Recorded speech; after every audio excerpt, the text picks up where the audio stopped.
everyone, today we are going to be discussing casting types.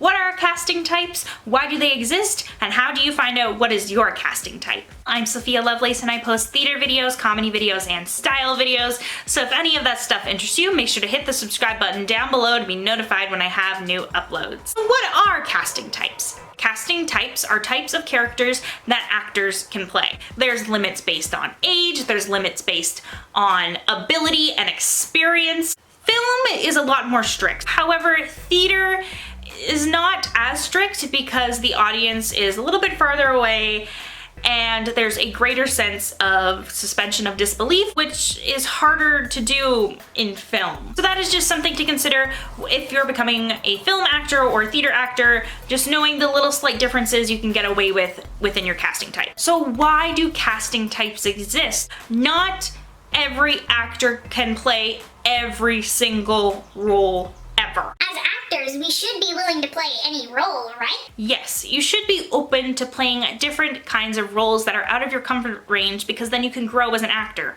However, casting directors are trying to make decisions fast, so they need to know what kind of character you could play fast. So they do this by looking at both your audition that you have done, also your resume to see what other kind of characters you would play, and if those two things work with the character they're trying to cast, then you'll get cast as that.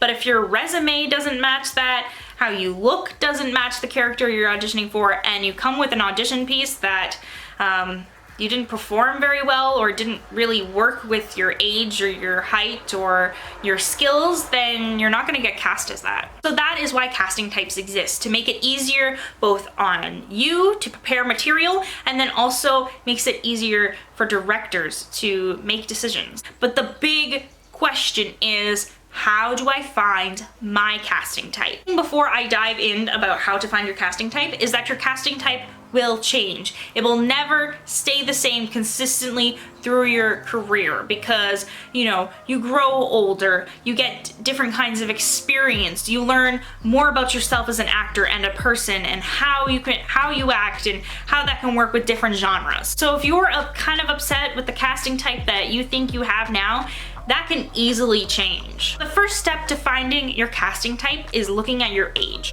So your age definitely defines a lot of the characters you can play.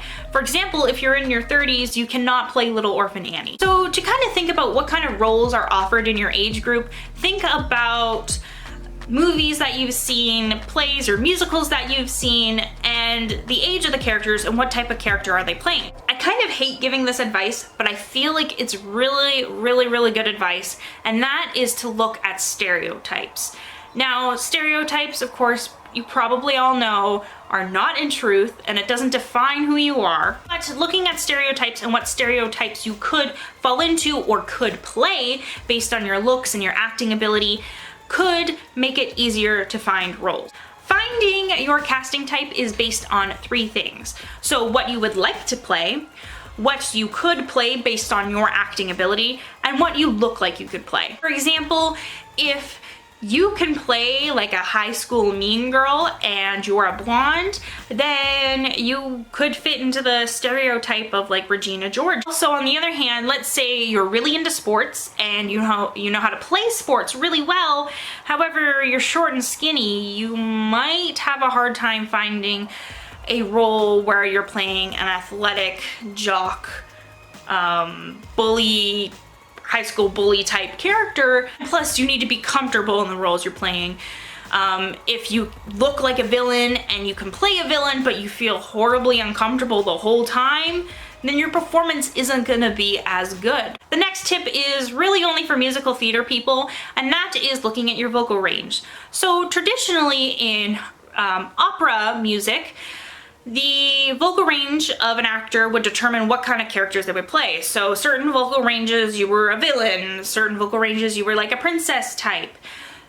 Theater has that a little bit, like musical theater, but they are definitely not as strict. If you know what vocal range you are and how that can work with your acting ability, then that makes it so much easier on casting directors. So if you know that you can play princessy type characters and you happen to have the vocal range as a soprano, you're golden. If you're an alto and you really like playing villain characters, you're probably gonna have a good shot at doing that. I want to research operas a little bit to see where the history came from, and then maybe Googling maybe like your favorite Broadway characters or the characters that you would love to play in musical theater and figuring out what vocal range those characters are written and seeing if you can play that. So the very last tip, and this is for film, theater, commercials, doesn't matter. Looking at your special skills, which is the last section of your acting resume, will tell you a lot about your casting type. If you look like the stereotypical middle school bully,